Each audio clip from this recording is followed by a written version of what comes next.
jalan di lintasan jalan nasional di Rentah Kengon, tepatnya di wilayah Kabupaten Bener Meriah, menyebabkan warga setempat harus menandu jenazah melewati medan berat.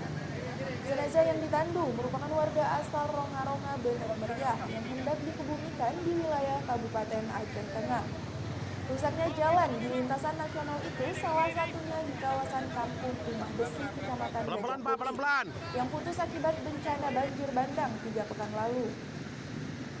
Akibatnya, petugas TNI bersama masyarakat terpaksa harus menggotong jenazah berjalan kaki dari Desa Ronga-Ronga lalu melewati jembatan darurat.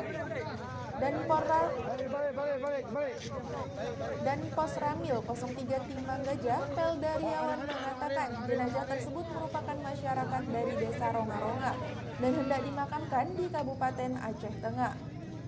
Kemudian personil TNI yang sedang melaksanakan pengerjaan jembatan darurat melihat masyarakat membawa jenazah langsung dengan sigap mengevakuasi dan melakukan penyeberangan. Dikatakan evakuasi jenazah merupakan pelayanan kemanusiaan kepada masyarakat terdampak, meskipun dihadapkan pada berbagai kendala di lapangan. Di lokasi titik jembatan darurat, tepatnya di Rumah Besi, personil TNI juga mengimbau kepada masyarakat yang melintas agar berhati-hati. Karena kondisi jembatan yang terbuat dari kayu sangat licin dan dapat menimbulkan kecelakaan pada saat melintas.